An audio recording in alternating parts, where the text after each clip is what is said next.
الحمد لله الذي أنعم علينا بنعمة الإيمان والإسلام. أشهد أن لا إله إلا الله وحده لا شريك له، إياه نعبد وإياه نستعين. وأشهد أن سيدنا محمدا عبده ورسوله لا نبي بعده. اللهم صل وسلم وبارك على سيدنا محمد وعلى آله وأصحابه أجمعين، أما بعد. فيا أيها المسلمون، أوصيكم ونفسي بتقوى الله وطاعته لعلكم تفلحون. صدق الله العظيم. معاشر المسlimin, sidang Jumat rahimakumullah.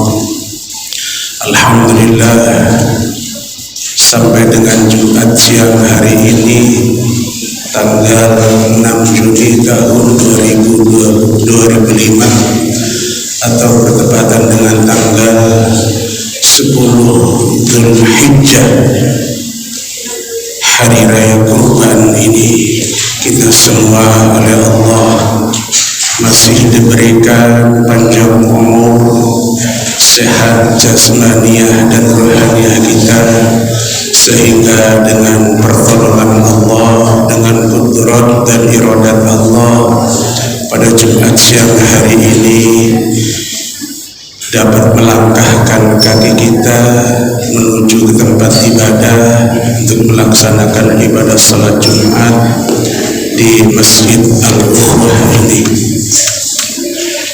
Salawat dan salam kita haturkan kepada junjungan alam, manusia termulia, manusia panutan, yaitu Nabi Muhammad Rasulullah sallallahu alaihi wasallam. Ma'asyiral muslimin, sidang Jumat rahimakumullah. Di atas mimbar ini khatib berwasiat berkhusus untuk diri khatib. Marilah kita terus tingkatkan prestasi kualitas keimanan dan ketakwaan kita kehadiran Allah Subhanahu wa Ta'ala. Dalam arti menjalankan seluruh perintahnya dan menjauhi semua larangan-larangannya. Ma'asyiral muslimin, sidang Jumat rahimakumullah.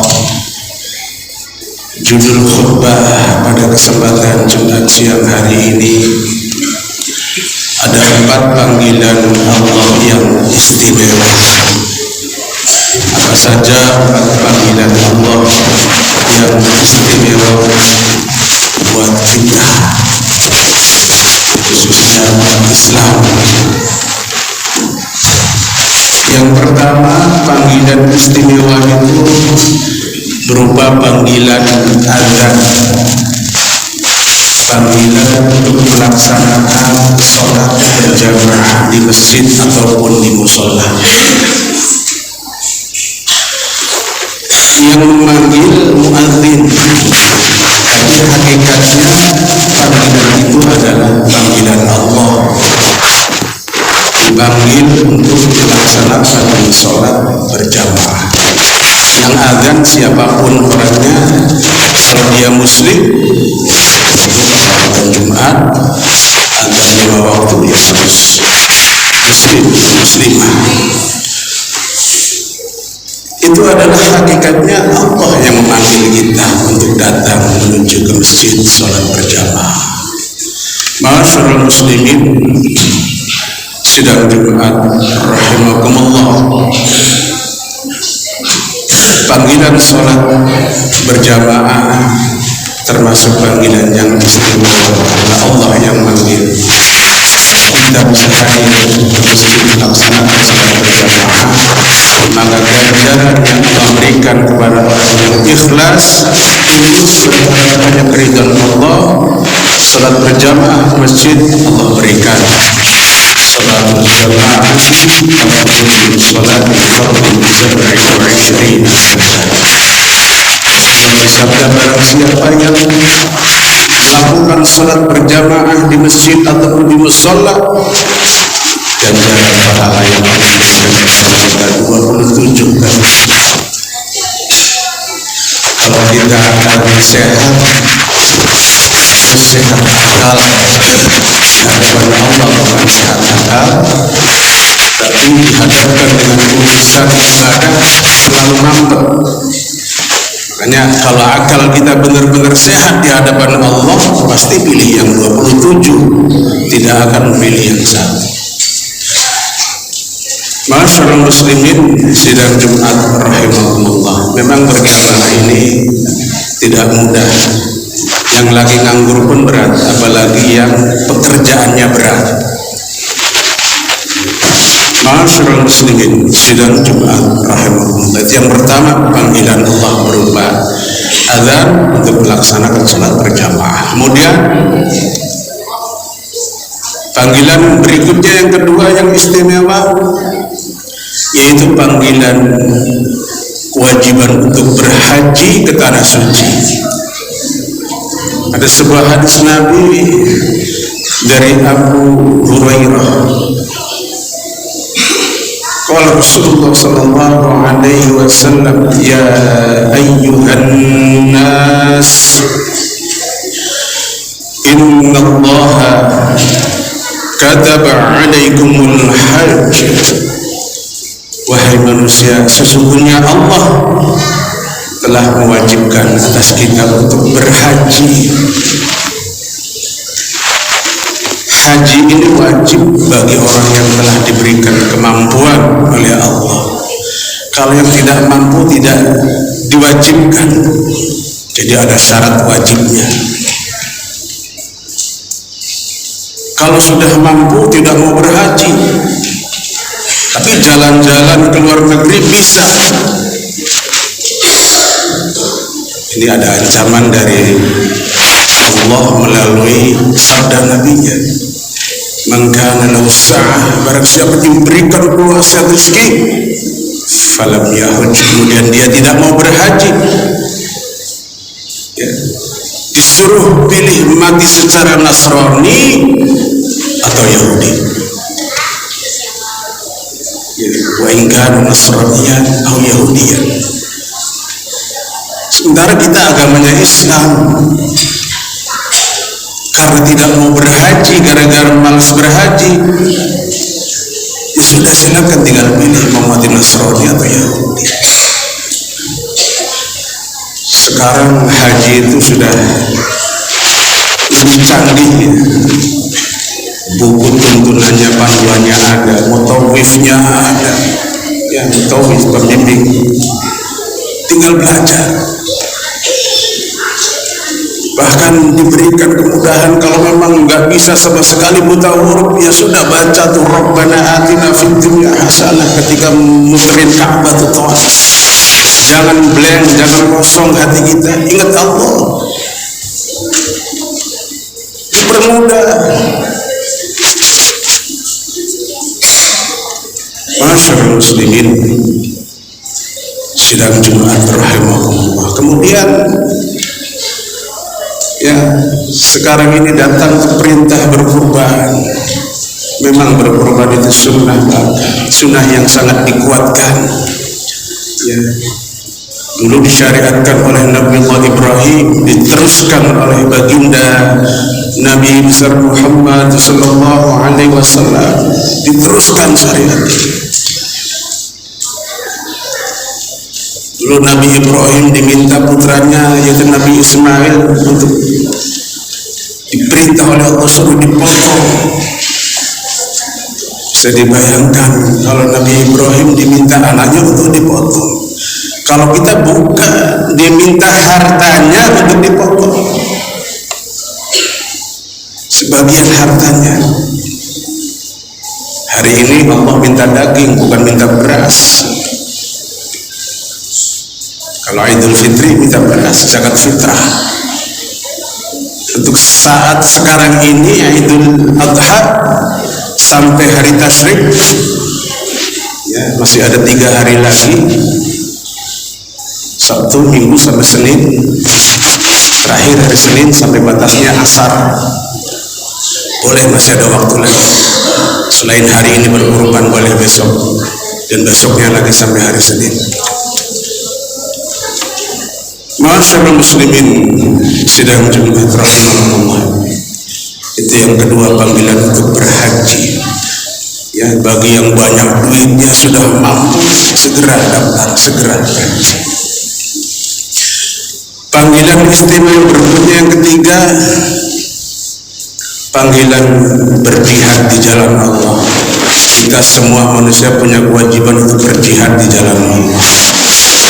Jihad apa? Jihad memerangi hawa nafsu yang ada pada diri kita, yaitu penyakit malas baca Quran, malas sholat berjamaah, malas sholat tahajud, malas sholat duha, termasuk malas bersedekah untuk berkorban. Padahal duitnya ada, duitnya mampu buat beli mobil, tapi giliran dihadapkan dengan berkorban nggak mau. Ini lucu katanya. Ya, itu ciri orang bakhil kelihatan di situ. Beli mobil kuat, beli kambing untuk dikurbankan nggak kuat. Nabi Ismail ketika mau dipotong diganti dengan seekor domba atau kambing. Kenapa nggak dikurbankannya sapi atau kerbau? Allah Maha tahu atas segala-galanya. Kambing itu lebih ringan harganya, berbeda dengan sapi, jauh lebih mahal. Jadi diambil yang paling murah agar umatnya mampu. Ya, walaupun satu sapi bisa dipergunakan untuk 7 orang, tapi tetap itu kadang arisan atau iuran.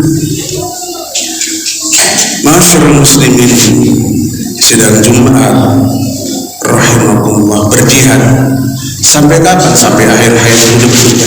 Afdhal jihad an tujahida nafsaka wa hawaka fi dhatik. Jihad yang paling afdal itu melawan hawa nafsu. Karena nafsu itu makin tua makin hebat. Ada yang makin tua makin senang berzina, ada. Demi Allah saya katakan ada. Cuman kita kan nggak ada yang tahu, hanya yang tahu itu hanya diri pribadi kita masing-masing. Karena duitnya banyak. Ada yang senangnya ke diskotik tanpa sepengetahuan istrinya, ada.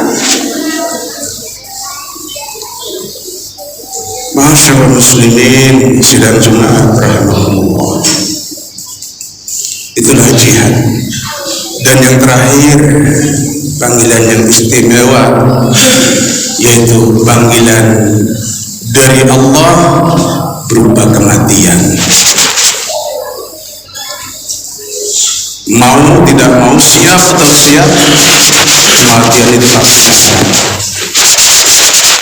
Walaupun istrinya masih muda, masih cantik, atau mau nikah besok, tapi ajal datang harus. Itulah kematian, nggak bisa ditunda.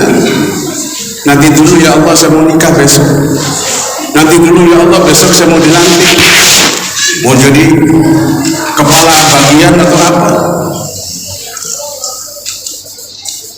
nanti dulu ya Allah saya baru bangun rumah mewah belum dinikmati, nggak bisa. Makanya kematian itu nasihat yang paling dahsyat. Kafa bil mauti wa'id. Cukuplah, kematian itu harus menjadi nasihat buat kita semua yang sekarang ini masih diberikan kesempatan hidup oleh Allah. Yang punya harta silakan dikurbankan, berkurban. Besok nanti jadi tunggangan kita, kendaraan kita, bukan naik Mercy, bukan naik BMW, bukan naik Alfa, Kendaraannya itu tadi yang kita kurbankan saat kita hidup di dunia. Ya, adapun nanti mau berubah jadi apa itu hak Allah. Tapi syariatnya itu yang kita kurbankan, berupa kambing, berupa sapi, berupa kerbau, berupa unta. Dikurbankan harta kita. Wa ma anfaqtum min syai'in fa huwa yukhlifu. Harta yang kita infakkan, kita sedekahkan untuk Allah, di jalan Allah, fa huwa yukhlifu, itu janji Allah, maka Allah pasti akan menggantinya. Pasti, niscaya Allah pasti akan menggantinya. Allah Maha Kaya,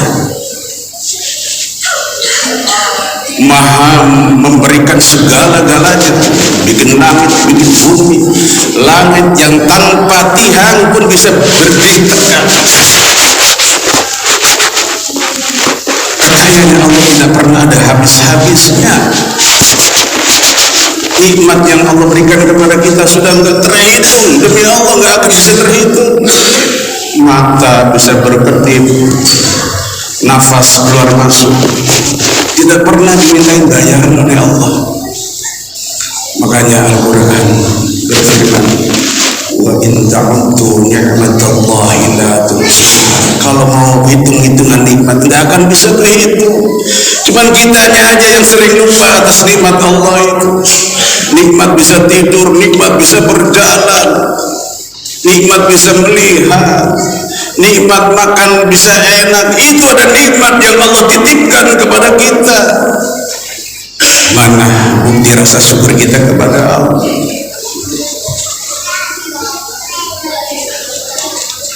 Kita diberi orang nih, baru kenal hari itu, umpama dikasih nih 10 juta, Masya Allah, senangnya, terima kasihnya luar biasa. Sementara kita dikasih oleh Allah setiap hari nafas, bisa bernafas, mata bisa melek, kaki bisa berjalan, lupa terima kasihnya. Padahal diminta untuk sholat berjamaah, diminta untuk baca Quran, duha, tahajud, lupa. Tapi nanti kalau sudah kena stroke, mulai diambil tuh sakitnya, baru udah ingat Allah, ya Allah sembuhkan ya Allah. Gak bisa jalan, baru menjerit, ya Allah sembuhkan. Nanti saya kalau sembuh mau rajin sholat berjamaah, tahajud, duha, baca Quran. Gancam keper mulut kita. Masyarakat muslimin sedang Jumat rahimahumullah, saya kira saja pada kesempatan Jumat siang hari ini. Mudah-mudahan berkah dan bermanfaat di hari raya Idul Adha ini. Allah berikan kekuatan iman wal Islam. Allah berikan rezeki yang luas sehingga kita bisa beramal soleh dan bisa berkorban. Kemudian Allah berikan, ya Allah, ketetapan iman wal Islam, dijauhkan dari bala dan musibah. A'udzubillahi minasyaitonirrajim. Bismillahirrahmanirrahim. Inna a'tainakal kautsar fasholli li rabbika wanhar. Barakallahu li wa lakum fil Qur'anil 'azim wa nafa'ani wa iyyakum bima fihi minal ayati wa dzikril hakim wa taqabbal minni wa minkum tilawatahu